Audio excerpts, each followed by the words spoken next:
खिलाफ वर्जियों के बारे में तशवीश फ़िज़ा में इंसानी कानून अक़वाम मुत्तहिदा की सलामती कौंसिल में न्यूयॉर्क जंग पर बहस जारी है। इसराइल और हमास के दरमियान ये एक मुतबक़े वोटिंग से पहले आता है। इमदाद की फराहमी की इजाज़त देने के लिए इंसानी हमदर्दी की बुनियाद पर तत्तुल ग़ज़ा।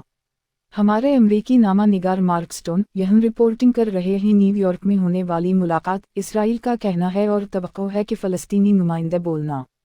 अक़वाम मुत्तहिदा के सेक्रेटरी जनरल अंतोनियो गुतेरेस फ़िलहाल सेशन में बात करते हुए ये कहते हुए कि इन्होंने मुज़म्मत, खौफनाक और हमास का बेमिसाल हमला और कुछ भी नहीं शहरियों के कत्ल का जवाज़ पेश कर सकते हैं।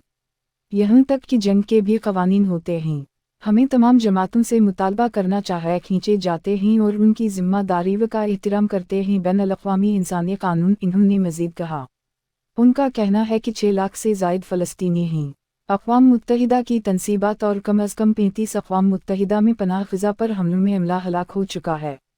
इसराइल की तरफ से ग़ज़ा पर मुसलसल बमबारी फोर्सेस, शहरी हलाकतों की सतह और पड़ोस की तबाही का सिलसिला जारी है। माउंट और इंतहाई ख़तरनाक हैं। वो कहते हैं मुझे वाज़ेह खिलाफ वर्जियों पर गहरी तशवीश है। बैनुल-अक़वामी इंसानी कानून जो हम हैं ग़ज़ा में गवाही दे रहे हैं।